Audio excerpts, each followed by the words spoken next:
representing Rutland 2, which is Wallingford, Clarendon, West Rutland, and the bulk of Rutland Town. Good morning, all. I'm Jonathan Cooper, live in Pownell. The Bennington 1 district also includes Woodford, Searsburg, Stanford, and Reedsboro. Emily Terrence-Bunty, I'm representing Wyndham 6, Wilmington, Whitingham, and Halifax. Morning, everyone. I'm Tony Nicholas. I am a representative on Commerce and Economic Development. I represent most of Milton and a little bit of Georgia. My name's Abby Keith. I represent the best part of Burlington. It's better. Thank you. Representative Earl Olson. I represent Bristol, Layton, Moncton, Starksboro, and Addison County. And I'm over here to build relationships with the other body of the legislature. Good. Productive time. I'm Tom Chittenden, representing the southeast quadrant of Chittenden County, including parts of Burlington, which is the south end, which I thought was the best part of Burlington. Good morning, Dave Weeks, representing Rutland County, the best part of Vermont. I'm Randy Brock. I represent Franklin County and the northern part of Grand Isle County. Allison Clarkson, I'm chair of the Senate Economic Development, Housing, and General Affairs, and we are so excited to have you all here today because you help our young people in particular. You not only enable Vermont's economy, you're the bedrock of it, but you also enable our young people to move from being dreamers to doers, which we are really grateful for. And the more they can envision what's possible here, the more of them will stay and do it. So I agree with Mike. We're at a really key point for manufacturing in Vermont, and we're very excited to hear from you today. So take it away.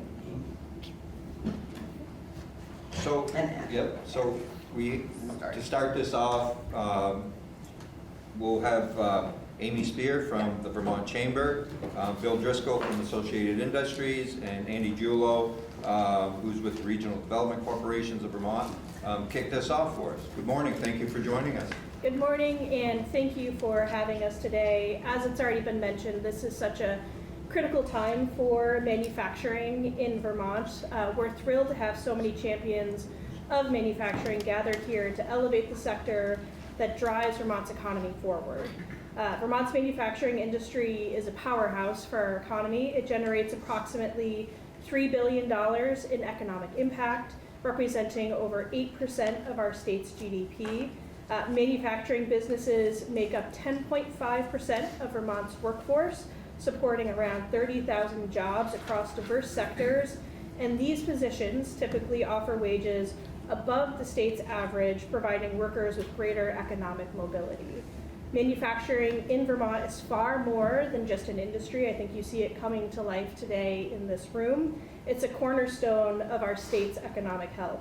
It stands as a leading employer, not only that fosters communities with good, steady jobs, but it also drives the innovation that keeps our state competitive in a rapidly evolving global market.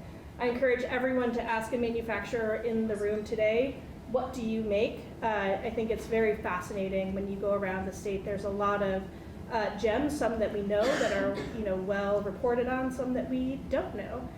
For example, knowing that most of the lenses that were used in PCR testing during COVID came right from a manufacturer here in Vermont. Our manufacturers produce high quality goods that resonate far beyond our borders. They are the heart of globally recognized businesses and technological innovation. Today's joint hearing really underscores the critical role of manufacturing. So I do want to thank everybody for their time, attention, and engagement today. And with that, I will pass it on to my colleagues here to say a few words as well. Sure. William Driscoll with Associated Industries of Vermont. Definitely appreciate all of you folks making time for us and for everybody in the room for coming. This concept started last year when the AIV and the Chamber brought about a half a dozen folks into the House Commerce Committee to showcase the diversity of manufacturing and the key issues. And this year we have more association partners involved. We have a larger hearing and a little more than a half a dozen folks around the room. So it's great that this engagement is growing. Hopefully that will continue year after year. This is the kind of opportunity for not only to showcase the diversity of and vibrancy of manufacturing in Vermont, but in this building, when you see myself or Megan or Amy or Andy from associations representing these folks, it's important to get a reminder like today that there are real people, real companies behind us that we're engaging with you on behalf of. And it's a great opportunity for you to hear from them and engage with them directly today. So very much appreciate it. Look forward to more of this to come in the future. Andy Julo, President of the Regional Development Corporations of Vermont. Bill and Amy said it very well. We're very grateful to be here. We have several of the regional, your local Regional Development Corporation directors here today, so we hope you get an opportunity to connect with them. I'm very proud of the manufacturing that we have here in the state of Vermont. Thank the senators, thank the representatives for your time, and thank the manufacturers for being here. I understand it is a Wednesday morning and it's a sacrifice to step away from your business and be here, but we're really glad that you are, and we look forward to hearing your testimony. Thank you. Thank you. Great. Just gonna share the screen.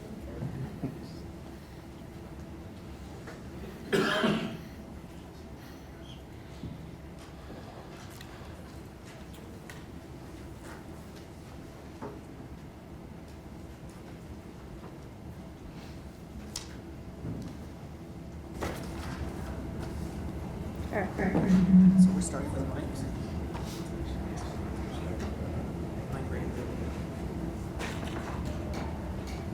Technical challenge. Somebody needs to mute. It's this one. There we go.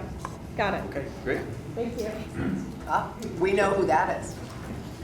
Mike Rainville. Good morning. Good morning. Thank you for joining us this morning. Sure.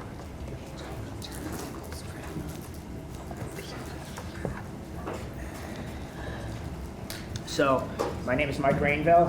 My company is Maple Landmark Woodcraft in Middlebury, Vermont. We make a wide variety of wood products. A lot of people know us for the name trains. You see the Charlie there up on the screen, but we do a lot of other things with our technologies and a lot of custom work for other companies around the country. So we're pretty involved in a lot of different things in industry in Vermont. So Maple Landmark is a company I started 45 years ago. We have about 33 people right now. I'm kind of in the middle of hiring, so I don't know what the count is. We've been, I grew up in Lincoln. I've been moved my business to Middlebury 29 years ago, and we just keep on making stuff. That's what we do, we make stuff. So I thank you for the opportunity to kind of give you some of my experiences and thoughts. Generally about manufacturing, I think it's good to point out that it's not just the big factories you might see in your mind. Manufacturing in Vermont is not about having a big building with smokestacks and your name on the top of the building. You go just when you come and go from Montpelier, you probably go by nondescript buildings that you know, the lights are on. There's some cars parked there at 6 in the morning, and they're probably making something. And if you stop to look inside, you'd probably be amazed at what might be going on. There's a lot of technology that's used on a small scale in Vermont to very good advantage. Things that will ship all over the country or all over the world. This kind of small business focus is what's an opportunity in Vermont for somebody to have an idea and grow it and be kind of a little economic driver for their local area.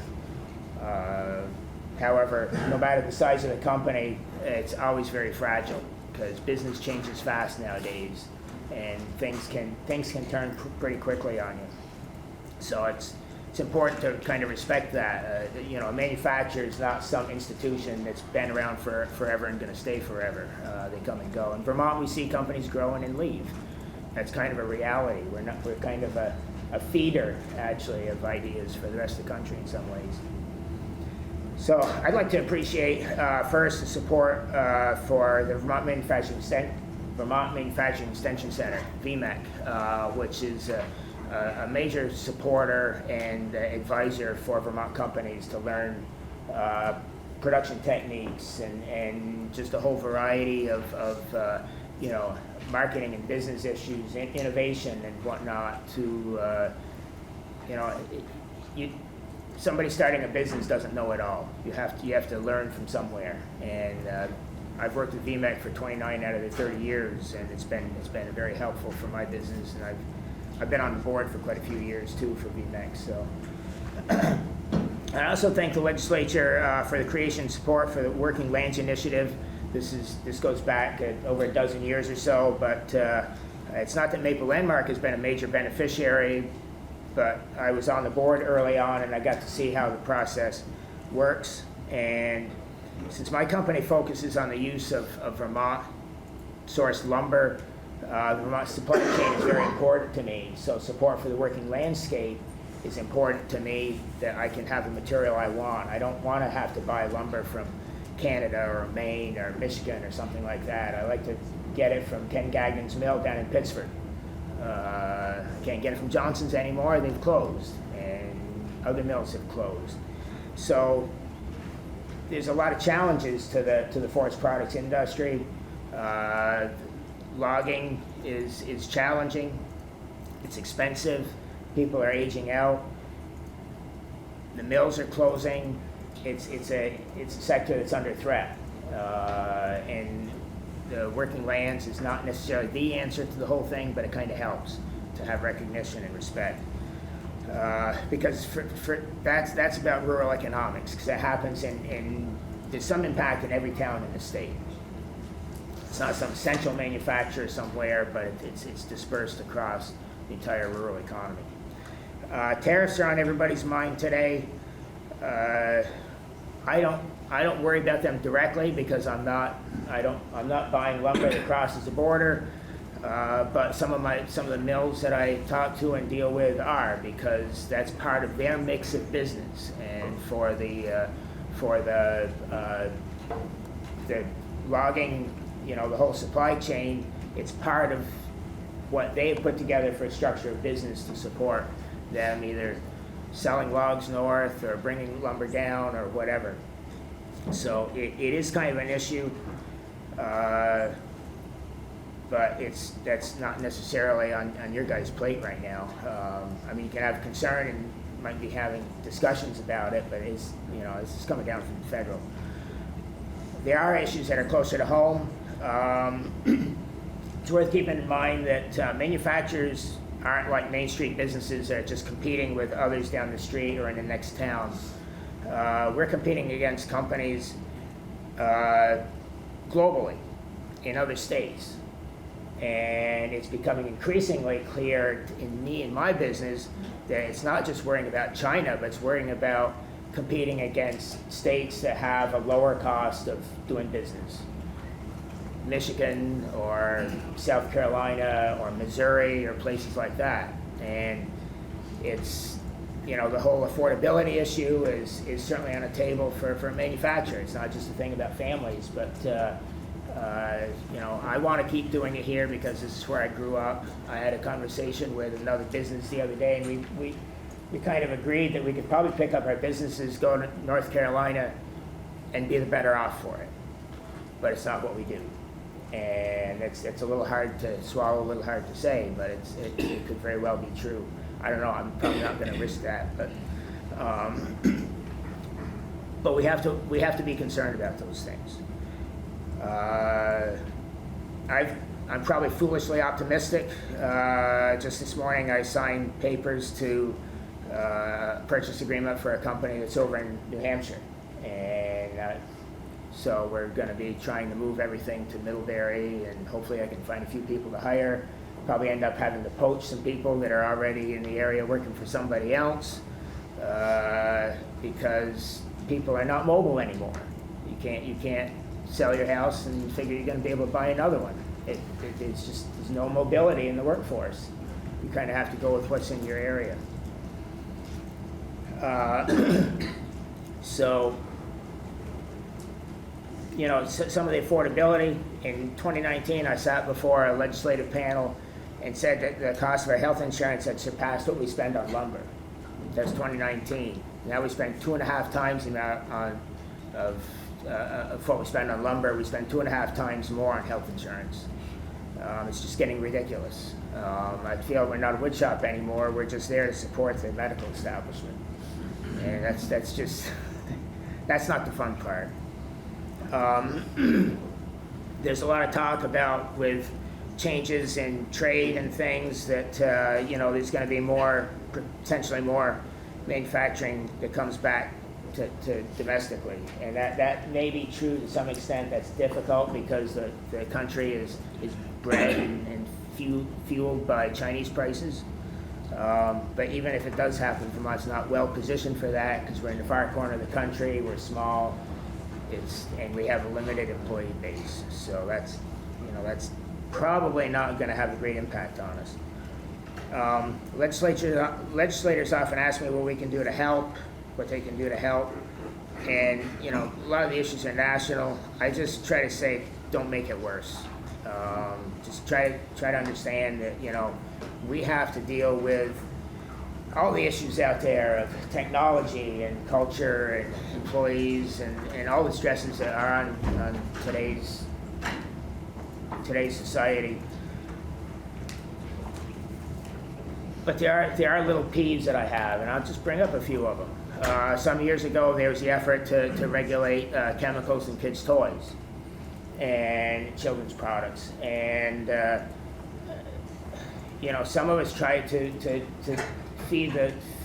inform as to how things work because we work with federal regulations. We know how it works to have.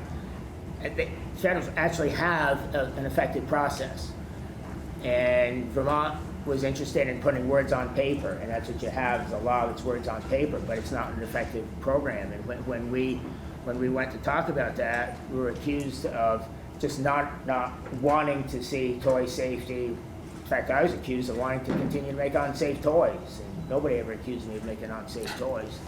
But that's what I got in a committee room. So. It's things like that that just kind of rub you the wrong way. You don't know how many times I've told that story over and over because it just shook me to the core, and I didn't have the presence of mind. I was testifying by telephone, so I wasn't face to face. But I should have clapped back at that. I didn't. Sales tax law. You get to the end of the session and you want to raise a little extra money, and you figure how you can pen some changes in the sales tax law, and you don't think about the thousands of companies that then have to retool their processes, and you think it's just it's in software, so it doesn't really matter. Well, that's not the whole case.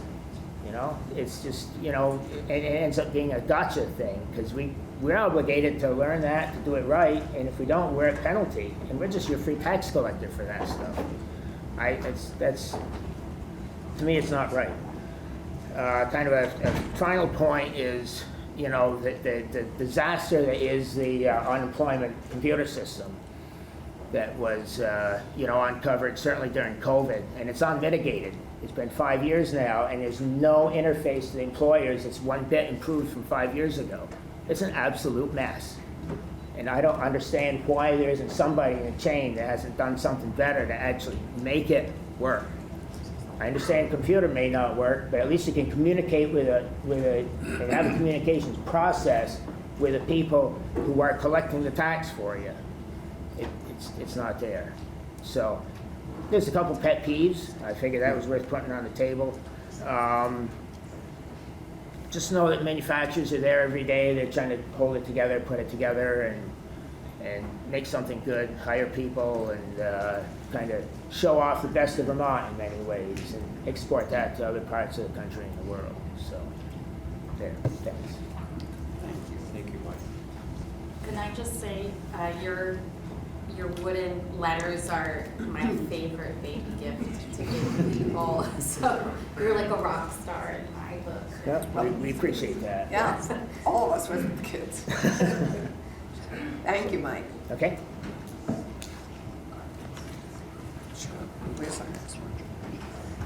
Jim Tringe, come join us.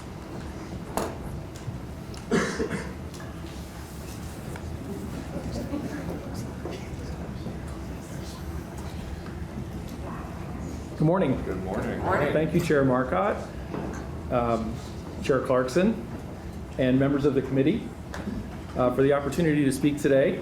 Thank you, Representative Cooper, for sponsoring Manufacturing Day.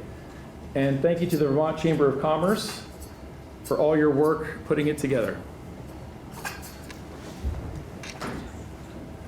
I'm Jim Tringe, Director of Plant Services with Agrimark, a cooperative owned by over 400 farm families across the Northeast, including 96 here in Vermont. Everyone knows us by our brand name, Cabot Creamery.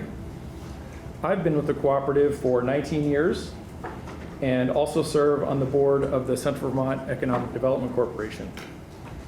It's an honor to share our story and highlight the essential role that manufacturing plays in Vermont's economy and agricultural community. For over a century, our cooperative has produced award-winning dairy products. Founded in 1919 by 94 farm families, our business was built on the principle that we are stronger together than we are alone. A belief that remains true today. Our 400 farm families produce about 3 billion pounds of milk annually. It takes over 1,000 employees, more than 600 of them here in Vermont, to transform milk into high-value dairy products and bring them to market. We return the profits to the farm families in our cooperative. Oops, let's go back one. Last year, we produced 153 million pounds of cheese, 43 million pounds of cultured products, 56 million pounds of butter, 36 million pounds of whey, and 71 million pounds of non-fat dry milk. Producing these products requires precision, innovation, and a commitment to quality. Here you can see our operational footprint. Oops, this is our farmer footprint. A couple slides behind here. All right. Operational footprint. Our Cabot campus is home to cheese and cultured product manufacturing plant, as well as our packaging facility. This is our largest campus in terms of people. It is critically important to our operations and has been the most difficult to staff in recent years. The Middlebury plant is our largest cheese plant. It is also home to our whey dryer. We have cheese aging facilities in St. Albans and Winooski, Vermont. When the cheese is ready, it is sent to Cabot to be cut and packaged before being transported to the Montpelier distribution facility on Gallison Hill, where it is loaded onto trucks for delivery to our customers. We also have a fulfillment center in Barrie. They manage our direct-to-consumer business and ship marketing orders, sales samples, and our award-winning competition entries. We have a retail store in Waterbury and a new location in Hardwick at the historic Yellow Barn as of last summer. We have 2 corporate offices, one located in Waitsfield, Vermont, and the other in Andover, Massachusetts. Beyond Vermont, we also operate a cheese plant and farm store in Chattagay, New York, as well as a butter and powder plant in West Springfield, Massachusetts. We also have a warehouse in Enfield, Connecticut for the powder products we make in West Springfield.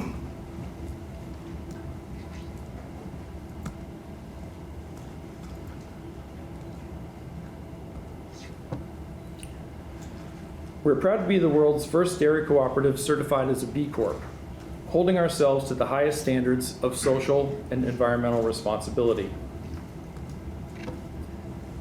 We released our 2024 Purpose and Action Report, which highlights our sustainability efforts, including transition to a post-consumer recycled packaging and collaboration on a new digester in Middlebury. While we have many positive developments, I would like to share a few of the challenges we face. It should come as no surprise that labor is the most pressing issue of the past few years. The housing situation has exacerbated the challenges of attracting and retaining talent, and we appreciate your efforts to address this issue.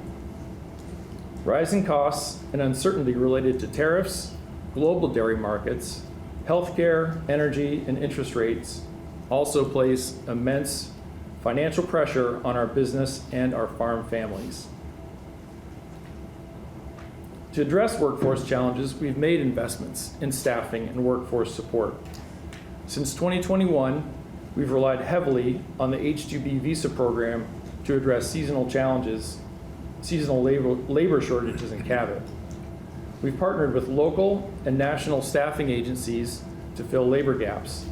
We collaborated with Goddard College, the Greenway Institute, and Lamoille Valley Transportation to house and transport our H-2B and temporary employees. We have invested in our existing workforce by increasing wages, enhancing shift and weekend differentials, introducing a new communication platform, and partnering with United Way on their Working Bridges program.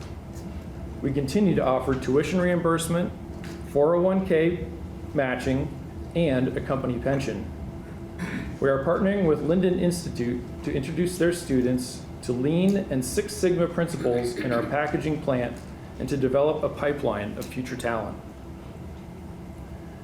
In terms of operational enhancements, we have focused on automation with significant investments over the past 2 years to boost efficiency, enhance safety, and transition away from undesirable tasks. Support from the Northeast Dairy Business Innovation Center has been crucial, and we are very grateful for it.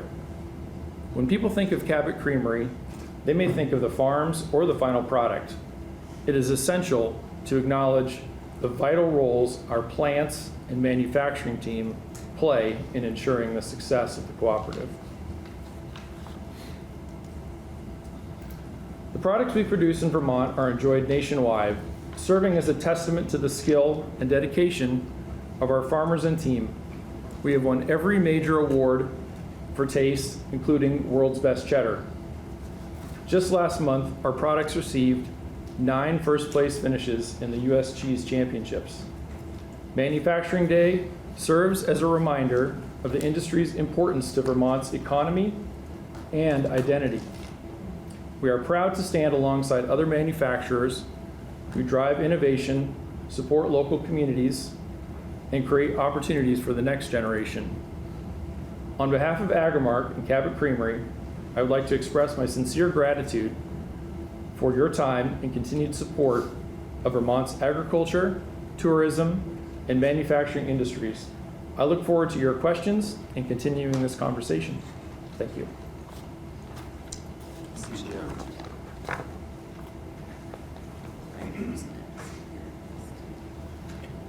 So I think what we probably will do is hear from everyone. Sure. If we have time in the end, if there's questions that committee members have specifically for any of our presenters, we'll use that time for questions. So, Jim, thank you very much. Thank you. Thank you for this opportunity. Enjoy. Brian Kippen.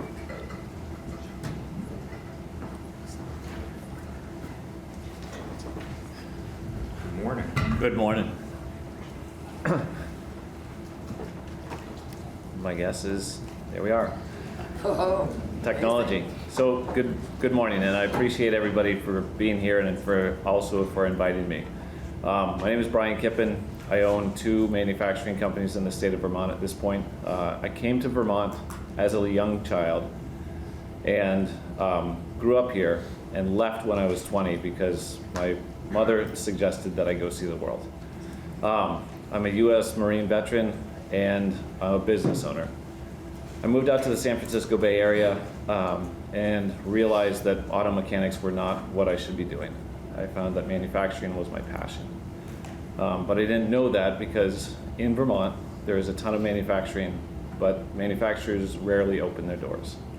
So one of the things that I've done since coming back is make sure that I have my doors open to those people who want to know what happens in that building, that red building, that green building.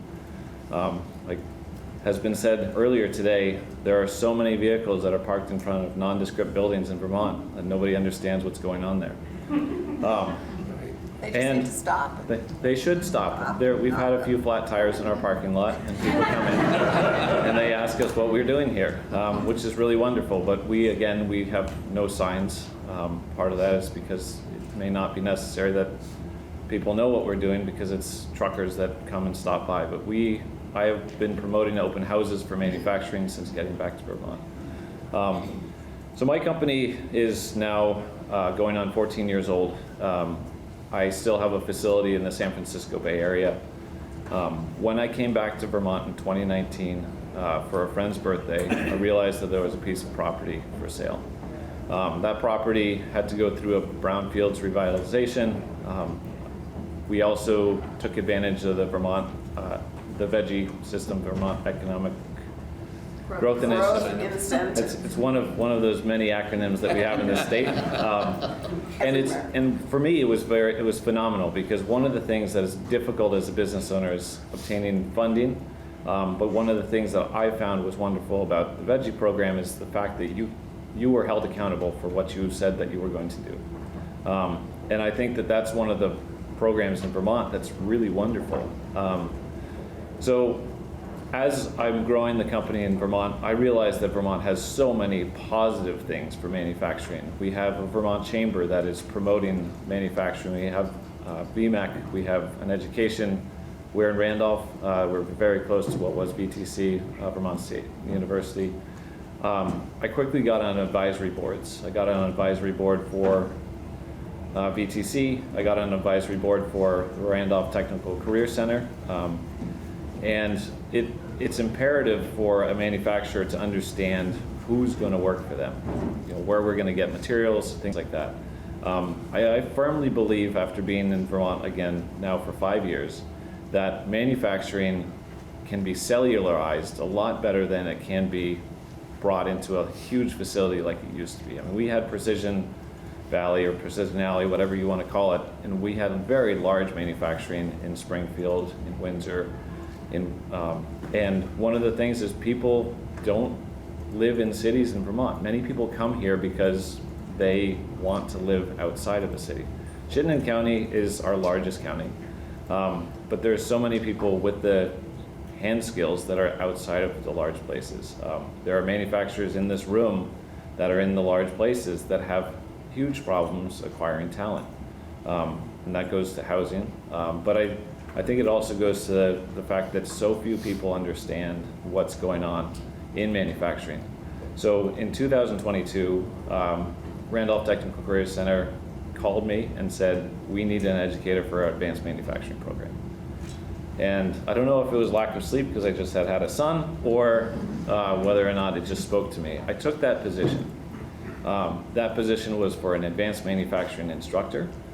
When I got into the facility, the advanced manufacturing was antiquated. It was new equipment, but the most relevant piece of equipment that was in there was new, like the technology was new in the 1915. The Bridgeport mill, came out in the 1800s.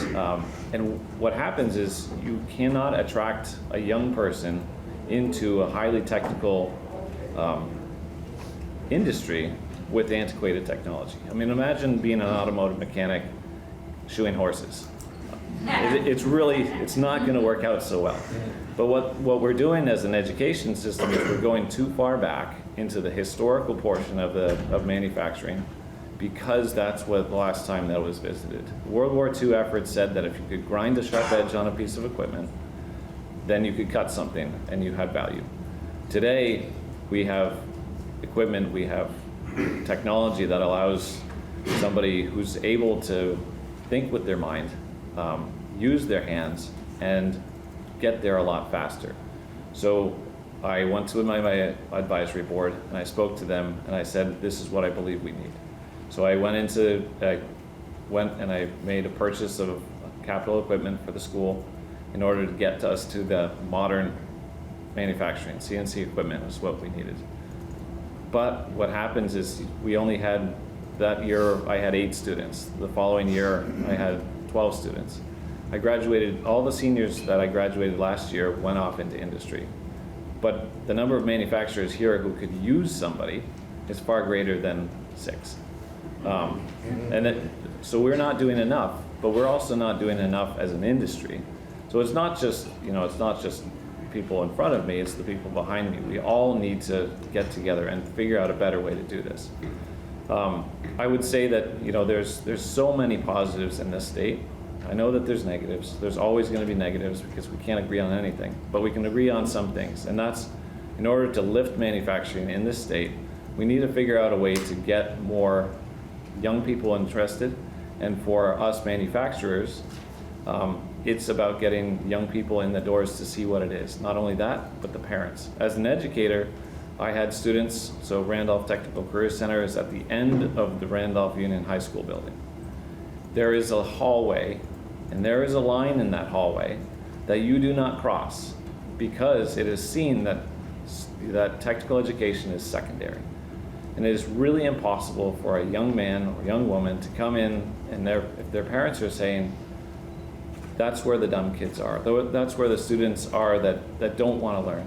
My students really wanted to learn, but they did not have the competitive edge because when you come into a technical center, oftentimes those kids just have not been taught how they can learn. But you also don't get the students who may want to become engineers, who would be much better engineers with hand skills. So we have to break down some of these barriers. Some schools do it better, but again, when you're fighting for the same students because of the funding, if the funding is following the student as what we'll call a standard educated student is going to be, in quotes, easier to contend with than a technical student, because maybe it's discipline, maybe it's the way that they act. But if we can say that our technical careers are not just followed, if the funding comes secondarily from somewhere else, then it's not just the student that's funding the program. Because you're disincentivized to send your $18,000, essentially, it's a financial thing, to a tech center.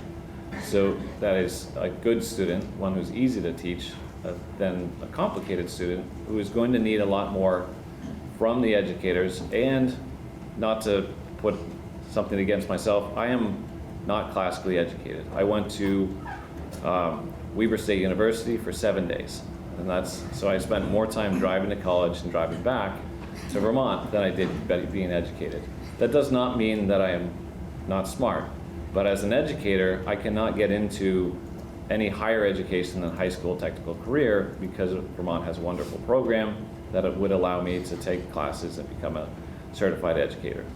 But I cannot go to the college level. I have done college level education with a professor, but I was the educator. So they were paid way more than I was, but I was the person who was teaching.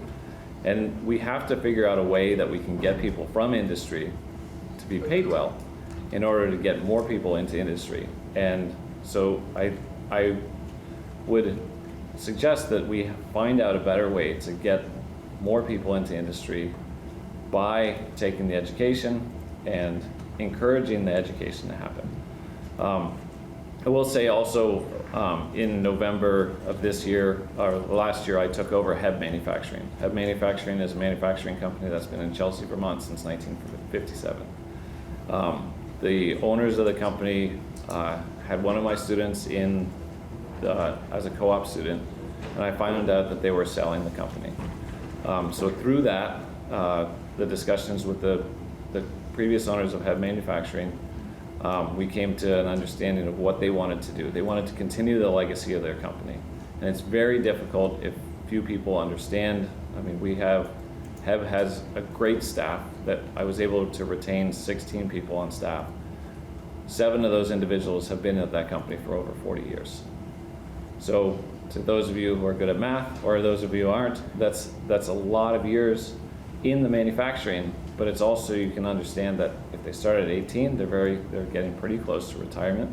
Many of them have far surpassed retirement age, but they have a passion for what they're doing. I rode my bicycle past that building as a kid. I never knew what went on until 2021. So that's a problem. And so we skipped generations of manufacturing because there wasn't an incentive to talk about it. And I think a lot of this, the the people who have worked at that company, you know, it was a pretty dangerous job to do in the 1950s, 1960s, 1970s. And in order to make revenue, you know, you were using old equipment. And we've come to a point now that in this industry, you can walk through a facility, you should wear protective eyewear, but it's very unlikely that you'll have an issue if you don't. What does Heb manufacture?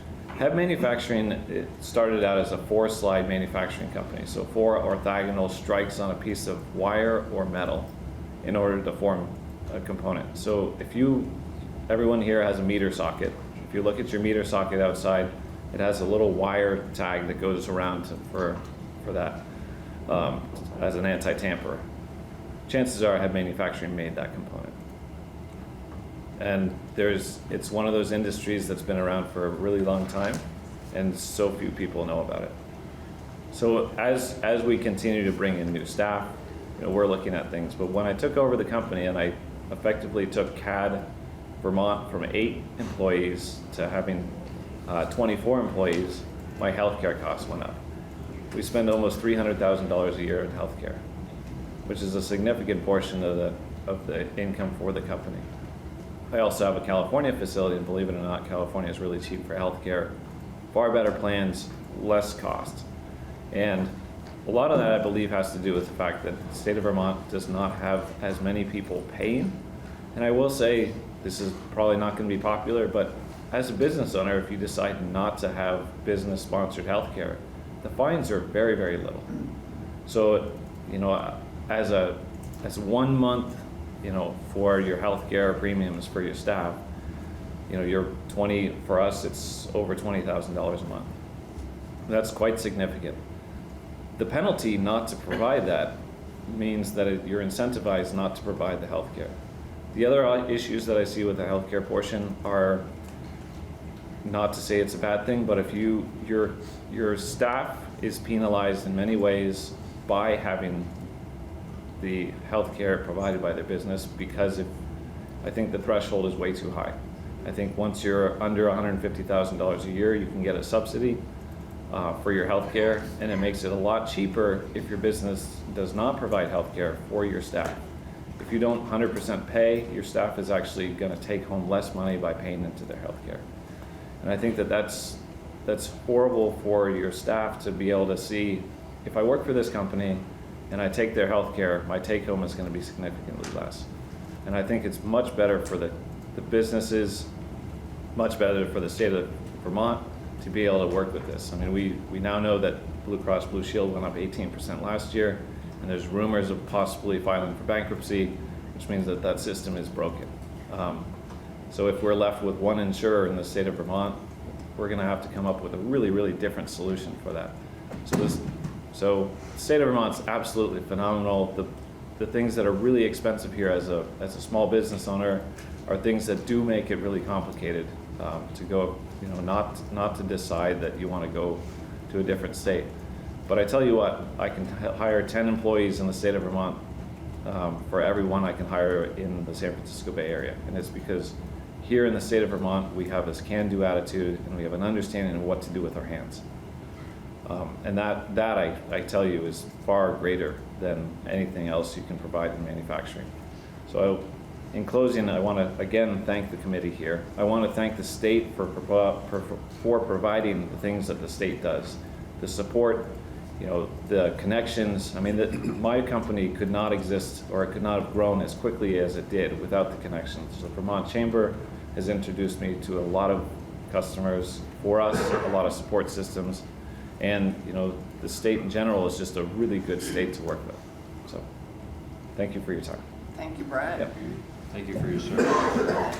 Thank you. Elizabeth Dunn.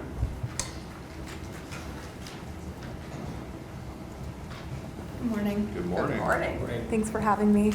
I'm a little nervous. Don't be nervous. Would you like some cheese? I'm good right now. We're just folks. So good morning.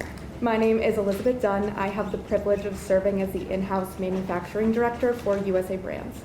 It is an honor to be here today as we celebrate the incredible dedication, skill, and hard work of our outstanding manufacturing teams. I'm thrilled to share this special moment with you and to represent the heart and soul of what makes our brand so special. USA Brands proudly encompasses 4 distinct companies: Vermont Teddy Bear, the Vermont Flannel Company, Gusset Diamond Jeans, and All American Clothing.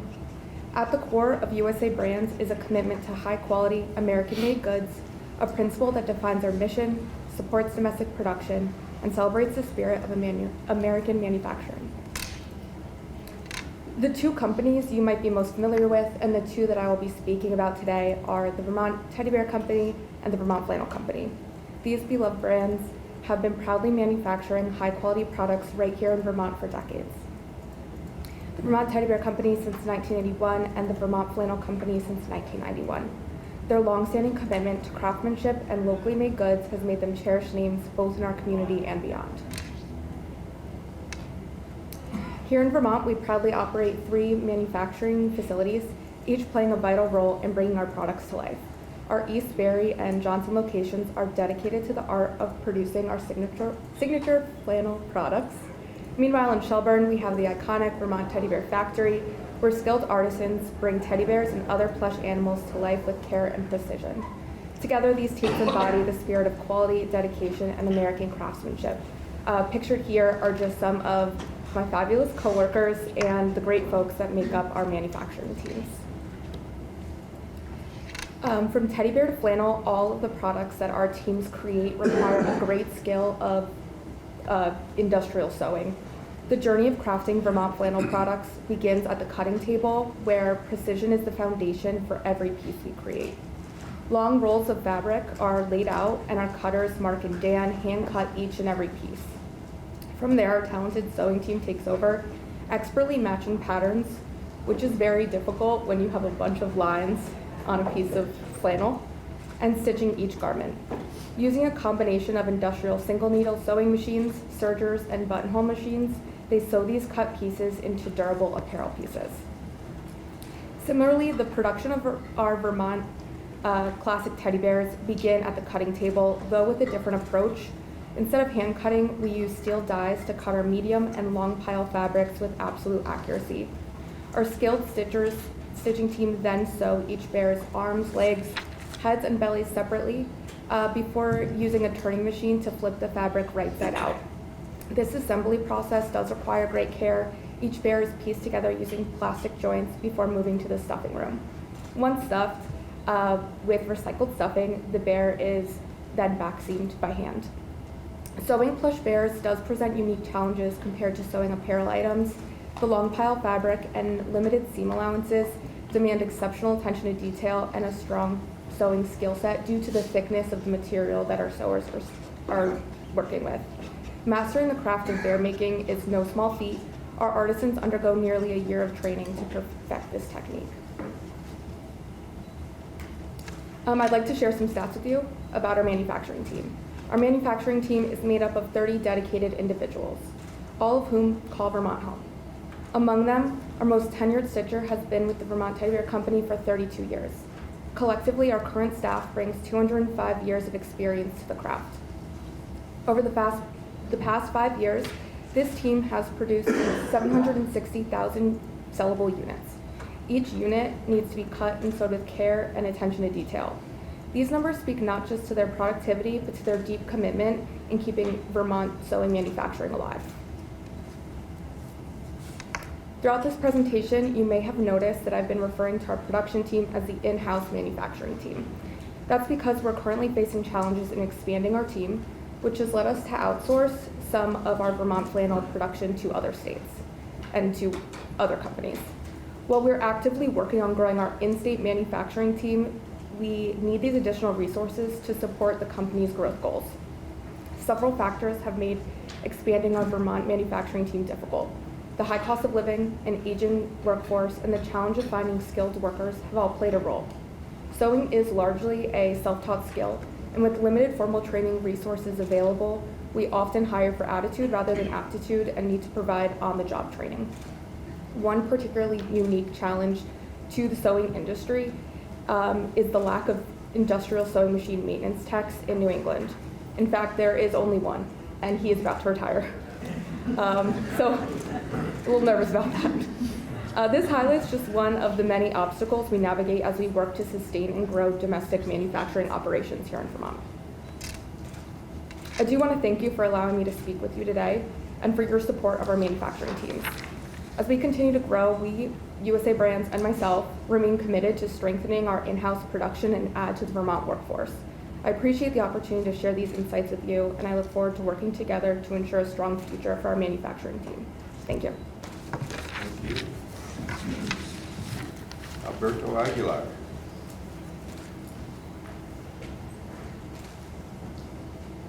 Good morning. Good morning. Thank you very much for the opportunity to talk here with the committee. My name is Alberto Aguilar. I'm the CEO and president for Carris Reels. Carris Reels is an employee-owned company, 100% and governed.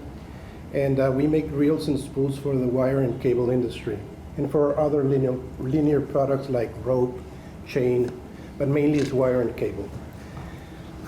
We've been around for next year 75 years in Vermont. It started in Vermont, and that's where we are. So first, a short video of who we are and where we are, how we've grown. Here we go.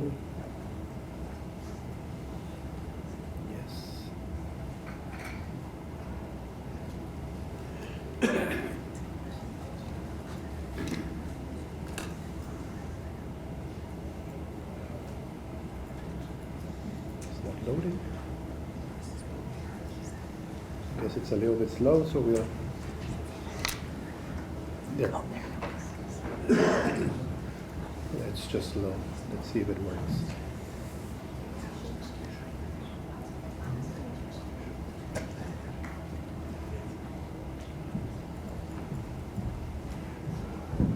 Give you a little team support, Alberto. Yeah.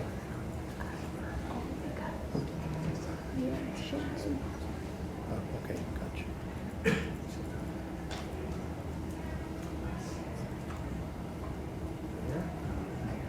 Thank you for your patience. Hold this up.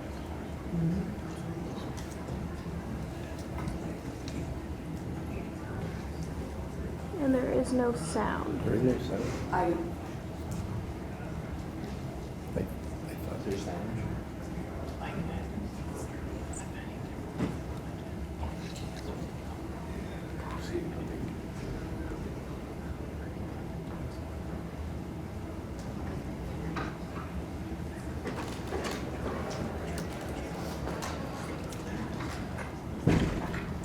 I'm not sure how we can get to the sound.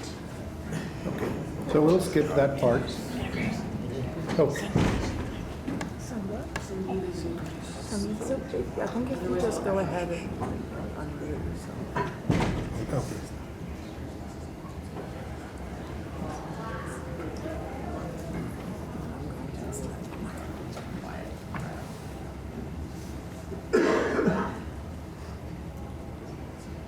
if that doesn't work, let's see. Yeah, that's gonna be the problem. You're gonna have Yeah. an echo. Yeah, we it's okay. It's okay. We'll skip it.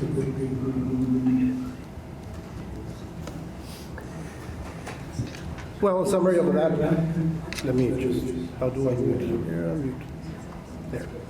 So yeah, just as a summary of that, it is a video of the plants of where we are. We started here in Vermont, as I mentioned, 75 years ago, and right now we have plants in Connecticut, Texas, North Carolina, Virginia, Mexico, Canada, two in Canada, and California as well. So that's who we are. And again, as I was mentioning, we make. But you're still headquartered in Vermont, in Rutland, Vermont. Rutland, Thank Vermont, you. yes.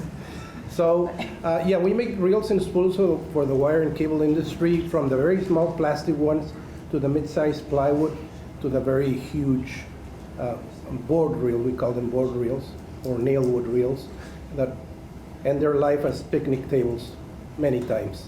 So that is what we do, and one of the things that we've encountering right now. I mean, we had two wonderful years. 2021, 2022 were wonderful. 2023, 2024 have not been as great, but what 2021 and 2022 helped us identify is the challenges that we will be finding when it gets very busy again. I mean, we've been busy. I'm not complaining about 23 or 24. We're still doing okay. 25 started okay.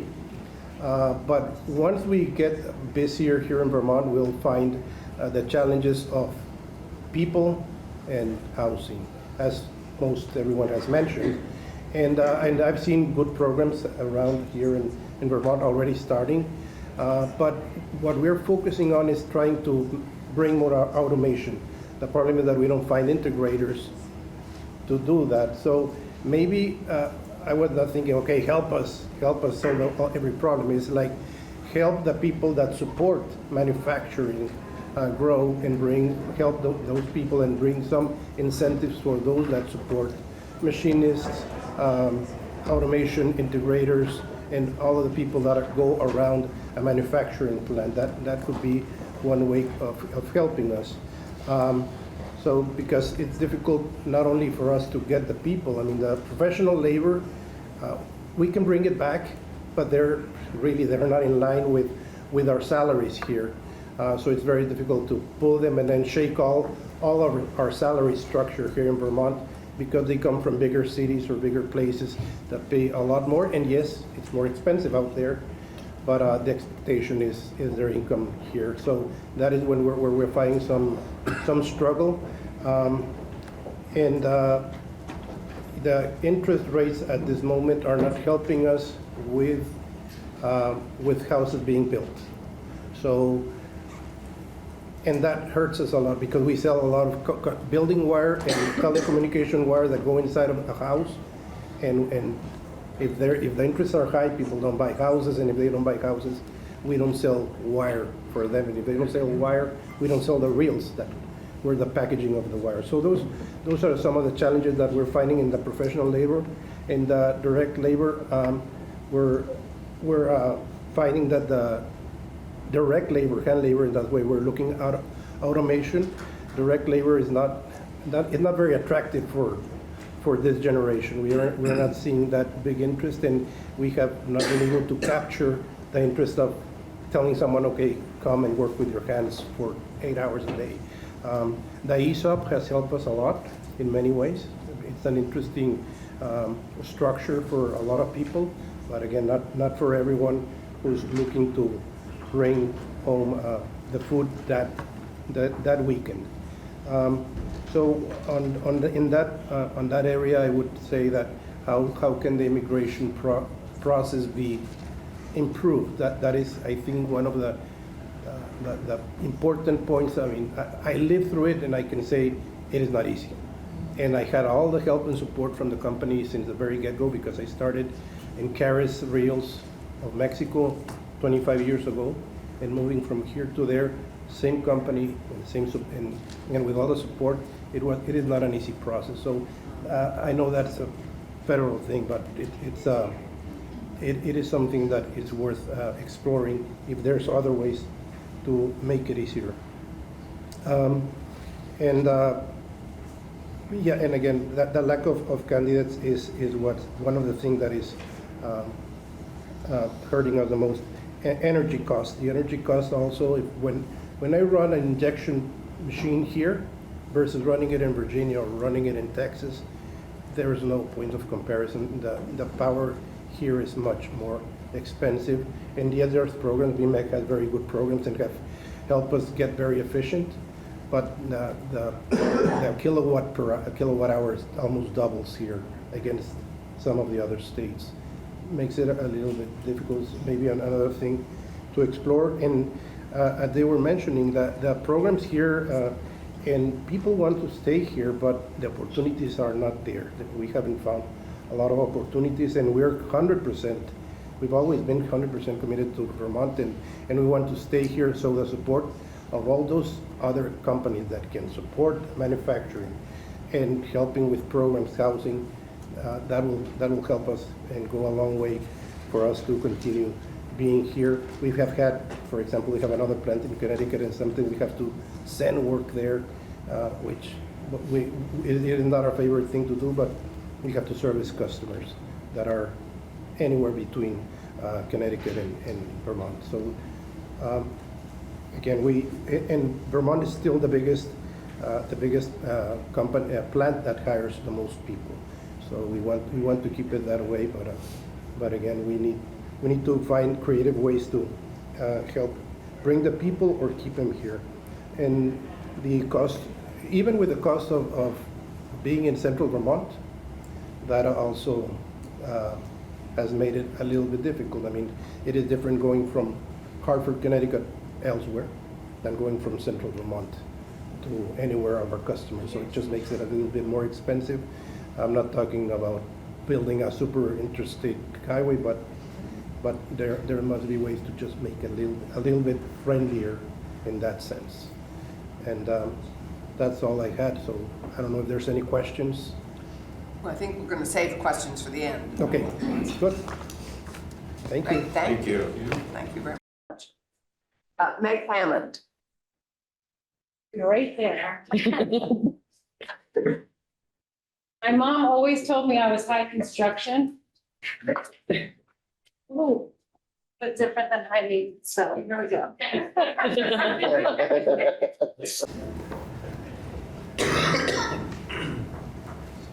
So sorry for that.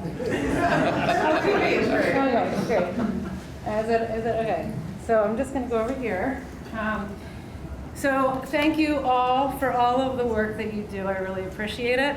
And thanks for letting me speak today. My name is Meg Hammond, Generator Makerspace Executive Director. And I'm a generator because we're Vermont's premier makerspace. We bring people of all ages and backgrounds together around the act of making. We empower and build confidence. We celebrate fail fast, which helps us iterate and problem solve.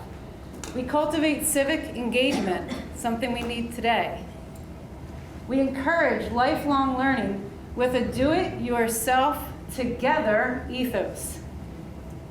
I'm here because Generator is inherently hopeful, which is also something we need today.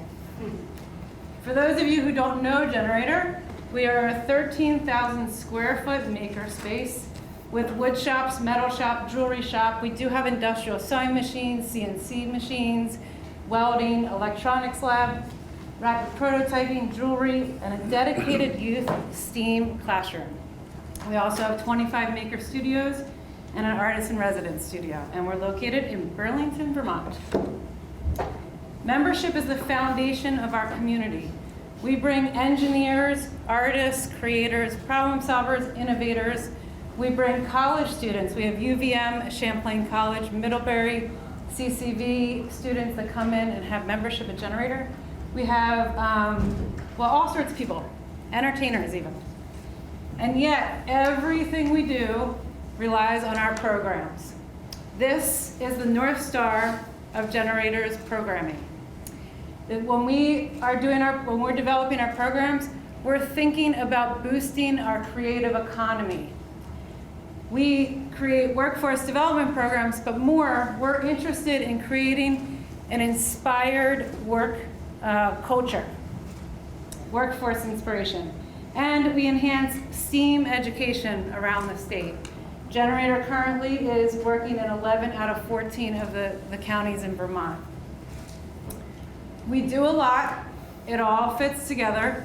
All of it is generative, and all of it is geared to that North Star. We have Jumpstart, our early entrepreneur boot camp, which is for product-based businesses, manufacturers. Artist in Residence program. These are free programs that we provide membership and tool training. Any of our free programs always come with that because it's about empowerment. We have youth design labs that we work with schools and other organizations. We have after school and maker camps. We have public workshops and tool trainings. We have a BIPOC scholarship program that runs as a cohort. We have our Maker School program, which goes around the state. We have 6 schools around the state where we are building out a makerspace in the school and teaching the educators how to teach with our tech tools. And if any of you were in Generator a couple weekends ago, we had our first Young Entrepreneurs Fair. If you look at my earrings, I bought these from a 10-year-old maker, Delilah Designs. They're pretty great. She's a very prolific maker. And we always have something new on the horizon. So I have 3 out of the 4 of these I want to just touch on. We have our industrial skills program, and it's an up-and-coming workforce development program. This is for ages 18 to 35. The participant chooses one of 3 tracks: wood, metal, or electronics. They come together as a cohort. And while we're in the process of funding, if you can imagine being a manufacturer that doesn't sell a product and having people that are amateur on the tools use the tools, the operation is expensive. Anyway, we are in the process of raising money for this program. And VEEP, Vermont Energy Education Program, came to us with a problem. They do amazing education around the state about energy, and this is one of their generators. It is a see-through generator, so the students can understand, this is not wired up at the moment, but they can understand wind and they can understand electricity. So they've had this made by craftspeople in central Vermont who have since retired, and so now they need a generator. So our industrial skills program that has not launched yet, 18 to 35-year-olds are going to come together as a cohort, redesign this, and figure out how to fabricate it and then how to manufacture it with a little bit more of a lean process. Also, this voltmeter used to come from China. It's no longer on the market. Plus, we are always thinking about the tariffs and the material costs that we're going to have issues with as we go down the pike here. So we're going to turn fabrication, local fabrication, into education. And then these are going to go out to the K through 12 and be even more education for those students. The next program is Gannerator. This is coming to us in 2026. This is in partnership with Launch VT. It is an accelerator program for anyone that has a product in the GAN tech space. So we're also partnering with the VGAN Tech Hub. Launch VT is going to build the curriculum. We're providing membership and tool training, and also we have a $50,000 award from the SBA to upgrade our electronics lab to be a greater playground for electrical engineers. The last one I want to tell you about is the Vermont Makerspace Accelerator. This is just an idea currently. Everything has its exploration phase.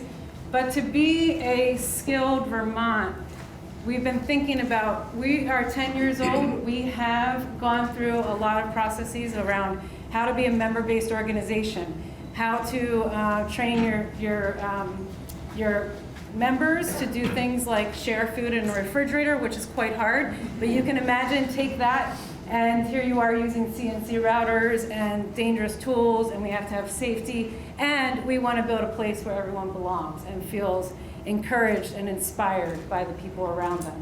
So what if we shared our skills throughout the state and helped all the smaller and the same size, like the Mint in Rutland? We become a stronger makerspace ecosystem and build smaller ecosystems on the local level for STEM education, boosting the local economy, and helping with workforce development. So I just wanted to give you a picture of Generator's ecosystem. At the heart here, we're a maker community. We work with towns and cities, manufacturers, VMEC, K through 12 schools, students, educators, parents, tech centers. We also are working to help flip that stigma around tech center, because we have arts and we have things that are exciting, and we are a community space, not just a college, not just a school. And so we have this opportunity to inspire tech education. Colleges, universities, artists, creators, problem solvers, innovators, willing workers, we have them. And we have skilled mentors, volunteers. We also connect ourselves with the national makerspaces to learn from everyone in the nation. We work with state and federal agencies. We work with business leaders, entrepreneurs, chambers. We work with Vermont Professionals of Color. We work with Vermont Futures. Everything that we do is about how can we partner with everyone else. So why makerspaces? Why makerspaces in a rural landscape? Yes, because they're hopeful. But how can we support manufacturers? Well, I want to just say the biggest thing is that we are innovation hubs. So we can bring people together with a variety of different skills. We provide workforce development, early and robust STEAM and STEM education and just engagement level. When you tour someone around Generator, their eyeballs pop out of their head, whether they're 9 or 99, the place is exciting. We provide prototyping and R&D for small businesses, for startups. That's a challenging thing to get to. We're an entrepreneurial training ground, a business incubator, if you will. We have local production and customization. So we do make a few things for local manufacturers here in the state to help them with their products. But we build swag for people, but we also, during COVID, made the face shields for the entire state of Vermont. And we got our space up running fast. We shut down 5 days before anyone else shut down, and we went and moved because we had rapid prototyping tools, and we had the ability to borrow 3D printers from 20 people throughout Vermont, and people came together. We had a network. We also are creative, nimble, and resilient, as I just mentioned, but most importantly, Generator and other maker spaces connect. We connect the dots that need to be connected to help all of you thrive. We connect schools with manufacturers, and we connect industry with community. So that's all I have to say. I thank all of you for all of your work. If you can do anything to help us build out maker spaces, I think it'll bring people to Vermont. I think it'll make Vermonters happier. I think it'll help us build houses faster and learn skills and be a smart, technically savvy, do-it-yourself together state. So thank you. Thank you. Meg, I want the link for the earrings, and my chair would like to bring some of your slides and put them in our committee room. We would love to have those. I'm on tour with this. And your mother would be so proud. Or is so proud. She's Okay. proud. Thank you. Diane Abruzzini. Good morning. Good morning.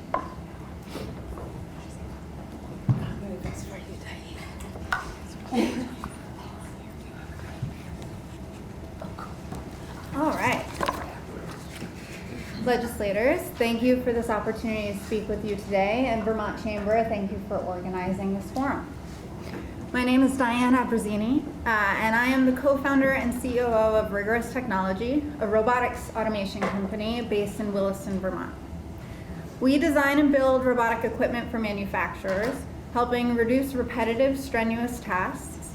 And as a manufacturer that also serves manufacturers, we have a unique view into the challenges and opportunities Vermont businesses are navigating. We work with companies that build great products, a tradition rooted in the state's maker culture. Vermont is home to household names like Cabot and Ben & Jerry's, but also other firms like Hazlitt and Chroma that are global leaders in their high-tech niches. Many are national role models in sustainability and employee ownership, sharing best practices through organizations like VBSR and as leaders in the B Corp and ESOP movements nationwide. These companies are productive, values-driven, and rooted in community, not to mention employers of over 27,000 team members, which is down from nearly double that in 2001. Manufacturing offers unparalleled upward mobility. The sector provides both entry-level roles as well as long-term career paths in operations, engineering, sales, finance, IT, and more. I met CEOs who got started on the plant floor and those who carry on fifth generations of their family legacies. Today, we're in the middle of a workforce crisis, and Vermont may feel it more acutely than neighboring states. I hear stories like this every week. We have someone who's done this job for 30 years, but they're retiring. Other team members just can't keep up, and we don't actually know what we're going to do when they leave. Or the cost of local housing is so high, it's impossible for us to hire at entry-level wages. We're considering chartering a bus from other communities. According to Deloitte, the U.S. is projected to have more than 2 million unfilled manufacturing jobs by 2030 nationwide. With Vermont's aging population and housing crisis, we are particularly vulnerable to being even further left behind. There is momentum towards reshoring manufacturing back to the U.S., and Vermont has a real opportunity to be a part of that. To do so, we must address the structural challenges that make doing business here difficult, while building on the collaborative strengths that make Vermont a supportive place to grow. Technology can be a bridge. Robotics and the Internet of Things help manufacturers do more with fewer people. They reduce injuries, improve retention, and make the work more attractive for younger generations. But technology alone will not solve the workforce challenge. And even for companies ready to invest in it, Vermont's infrastructure can create additional barriers. WalletHub's 2025 State Innovation Ranking show Vermont ranks 21st out of 50 in human capital, meaning we have an average education in terms of technical adeptness in our workforce. But our innovation environment, which reflects R&D spending, STEM business density, net migration, and infrastructure, ranks just 44th out of 50. This should be a wake-up call. We're already at a disadvantage with workforce, and modern manufacturing depends on connectivity, technical partnerships, and strong public-private collaboration. We need to invest in infrastructure that helps manufacturers modernize and expand. One challenge that I've faced directly is industrial space. In 2021, when we started looking for a home for Rigorous, we were shocked that industrial vacancy rates in Chittenden County were even lower than the residential market, hovering around 1%. We benefit from the collaborative nature of Vermont businesses, building our first location inside Vermont Cranberry Company's newly renovated barn. But after working with brokers and agents and coming up short on finding a long-term home, we resorted to cold calling property owners to see if any of them were looking to sell. That's what worked for us. Beyond space, manufacturers face higher energy costs, slow or unreliable internet in rural areas, lack of public transportation, and expansion delays from restrictive zoning and permitting processes. These obstacles hit growing companies the hardest. We've seen Vermont manufacturers move operations out of state once they reach scale, drawn by better infrastructure and financial incentives. At Rigorous, we are committed to building in Vermont. We believe this is a great place to do meaningful work, and we pay a premium to do so. I encourage you to value the impact that manufacturing companies have on Vermont's economy, identity, and community, and to consider policies or incentives to help Vermont companies stay, grow, and thrive here. Thank you for your time and interest in Vermont's manufacturing future, and when it comes time, I look forward to your questions. Thank you. I think we're there. We are. So we have about 7 minutes left. We can take a couple of questions. Committee members, any questions from any of our presenters this morning? Dave? This one's primarily based off of something Mr. Rainville said, so I directed primarily at him, but if any of you others also have an opinion, I would love to hear that. You mentioned that there was a lack of workforce mobility. Now, I certainly have my take on that, but I'm wondering if you have any feelings or data that show why that might be the case here in Vermont right now.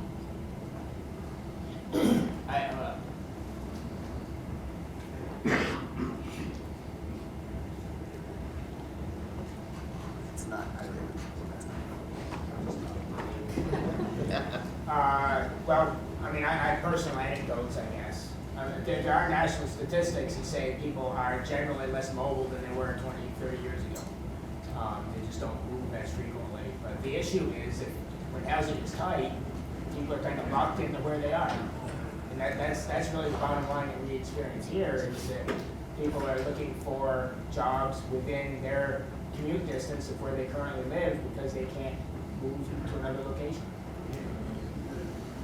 Thomas. I'll go. If I could ask, maybe targeted to Diane, the last speaker, I'm really trying to foster the notion of Vermont being the Silicon Forest. They've got the valley out west, we could be the forest out here. So I love hearing about robotics companies growing in Vermont. You commented on the struggles of growing in Chittenden County, which I represent, and I love seeing growth in Chittenden County. But when you looked at Vermont, what would it take for other areas, the Rutland area, up in the Northeast Kingdom, what do you think you need to see to grow into those spaces? If you go to a state like Michigan or Georgia and you look around, there are entire companies that are dedicated just to technical services for industrial sewing machines or powder coating equipment for use in automation. And here we just don't really have an ecosystem that supports advanced manufacturing. So there are infrastructure changes that we'd recommend, especially getting internet to some of those other areas. If they can't connect to the internet reliably, they can't take advantage of a lot of the cloud-based tools that drive efficiency. And really transportation, getting goods in and out of these less populated areas, but also having public transportation to bring a workforce to those areas as well. Thank you for saying transportation. Yes. It's a key challenge for Rutland, for example. We heard earlier about that. For Mr. Kippen, if he's still here, there was some discussion about the Veggie Award. Yes. Yes. And one of the things that I thought was, that I was struck by was the commentary about the accountability that's baked into the program. And I would love to hear a little bit more about how your experience with that was. And really, as that program was, as you were going through that program over those years, did you find that, how did that shape, to any extent, the decisions that you were making, or did you have those targets at the front of mind frequently, or how did that unfold for you? So as a small business owner, your targets are pretty much determined by what your appetite is. So when you come into a new facility with an unknown, I mean, we came in for COVID, that was our celebration. Welcome to Vermont, here's COVID. Not Vermont small. But when we laid out what our plan was for capital investment in manufacturing is really easy if you have the money. Like, you can spend all the money you want. But the accountability on hiring and job retention, those are the things that, in my belief, are the best thing that Veggie does. Is you can't just come into a state like Vermont and just say, oh, we're going to be a big company here, give us the money and we'll show you. And then, there's ways around it. Other states have had issues with having companies come in. They reduce the labor, the hours, so it's not a full-time employee. So they still have the numbers, so they get the incentives. But Vermont makes, every year you fill out documentation. And it's not an easy process, it's arduous, but again, Vermont has the people that will walk you through it when you're stuck and you say, this doesn't make sense. You call somebody who's a human, and they say, this is what you have. These are the, you traded this staff member for that staff member, this person is still there. So at the end of the day, you're accountable and you're rewarded. Your reward or award is given to you not at the beginning.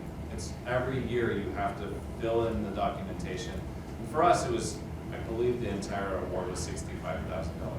That's not a ton of money, but that is a differential for, say, a month of electricity or something along that. But getting into any one of these things, like taking on a second company, I've now got the taste and the flavor of how to do brownfields, how to do veggies, so I can actually go through and say, it is far easier to take a pre-existing situation and revitalize it, to take staff.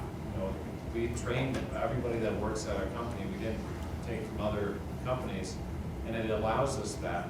But it also gives me the peace of mind to know that the amount of work that I do for that small amount of money is justified by the taxpayer. So if somebody argues like, oh, you got $65,000, do you want to see how many hours we spent to get that, just on the admin and the and training? It works really well, and it's one of those systems that, unless you educate yourself on how it works, it seems like a handout, but I'll tell you what, any company that wants to go through the veggie program, Right. you will see it is no phenomenal handout. in how it works. Right. And it's really nice to know that you gotta hold yourself to it. Thank you to all of you who are here. I'm just curious, so many of you, most of you, are exporting out of the state and out of the country. And as we face the tariff challenge and the retaliation that we may face internationally, what are some of the protective strategies you're thinking of, if any? I am sure you're all so clever and ahead of the curve here that you're going to share with us some of what you're thinking about how you're going to survive this period. Any thoughts on, or is that too big a question? Yeah. Rich Morby with Map Molding down in Arlington, Vermont. Yay, Matt. Thank you. There's always winners and losers for this, and we're seeing both sides of this at MAC. So contract manufacturing, we don't make anything for ourselves, but the amount of quoting that we're doing right now on the positive side is through the roof. So the reshoring, making tooling decisions to make things in America are real right now. A lot of quoting we haven't landed any yet, but the indications are that some of the biggest programs we've ever looked at. On the flip side, all the costs from the common commodity grades that we get from overseas, we're passing that on to our customers. So at the end of the day, they're good at just getting more and more expensive. So kind of a tale of two sides here with our business. Thanks. Anybody else? Oh, yeah. Hi. John Schultz, super thin saws. I guess you can tell what we made. And 20% of our business is in Quebec, so we're quite concerned about retaliatory tariffs. But in a different sort of a way, because a lot of that 20% is resharpening. We have a delivery unit up there, and we resharpen the saw blades, just our own specialty, very few other saw blades. And that means we need to have paperwork to authenticate for the van in both directions going through the border that this item did not change hands. So, you know, it's as much as a business loss, it's a paperwork nightmare. Senator Claxton. I just see some young people here, and I don't want to put you on the spot, but maybe you could say if hearing this excites you and what we can do to help you get into manufacturing and the trades, if that's the direction you want to go, or how we can help you in your direction. So, really. Stand up and introduce yourself. Really, I like manufacturing. It's just, I have passion for it. It's just what I want to go into, really. And this, it's just something to learn, really. What do you know what you want to do? I really want to, it's either fabrication. I like to weld more than anything, really. So. And where are you in your educational arc? I'm junior year of high school. And which CT, are you working in a CTE program? Yeah, I'm working Southwest Tech with Mr. Mizell here.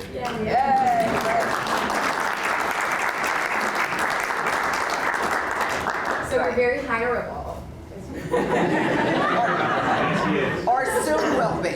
Soon will be. Soon will be. There we go. And so just to go to the CTE program, we are working hard on that financial challenge, and we are that has been identified for years, and we actually may be close to a solution, and that we are just working through as we work through our educational challenges this year. So it's a piece of the equation. The forest products industry, absolutely. We are looking at how do we bring some of those sawmills back online right now. That I think is one of the barriers we need to figure out if we're going to survive the next 3 years, if everything goes into play as it is. So thank you for raising the forest products industry as a huge area that we could focus on and need to continue to. Senator Carson, Yeah. I just have Emily. Yeah, Emily. Quick Real. question. Kara's Somebody, I think you brought up, two people brought up administration. And I'm curious about if anybody's dealing with kind of like accelerated admin challenges or anything that we can do when we're crafting bills to be mindful of the admin burden for you all. Right. jobs we create in Vermont. I speaking to that, I would say that there is, one of the things that the state has done is really good instructions on how to navigate the systems. I think that I know what I'm not good at, so I hire those people. And I think really what it is there are certain things that would be good if there was, if there was some education that was given to a VMAC or something like that, and how to help navigate that. VMAC does a really good job in helping coordinate, but they get stretched really quickly because there's a lot of manufacturers in the state, and some of these programs change a lot. So I would just say having a little bit better instructions, or maybe I worked a lot with GM EDC when I came to the state of Vermont, and there was an individual who was working there at that point who just basically shoved me in front of everybody and said, these are the people to meet. So those, I would say that giving the information to those individuals or those corporations or whatever, what have you, and then kind of having on the website for the programs of who your contacts are. And I think that, the administrative labor is pretty high when you're trying to navigate something that may just be paying for that person's salary for a year. Yeah, I do grants, I understand. So thank you, everyone, again, for all that you do. I will say that we have some really talented and amazing manufacturers in the state, and I think what's been said, Brian, you said it, sometimes we don't even know where they are. From time to time, I'm able to, and Chair is able to bring our committees out on field trips, and we love to go and visit our businesses throughout the state. And every time that I've gone out, I'm just amazed at what we do here in Vermont. Yeah. So we're really proud of what you do, of how you focus on Vermont, and how you are employing our Vermonters in good paying jobs. Career technical education has always been something that we've been pushing for a long time.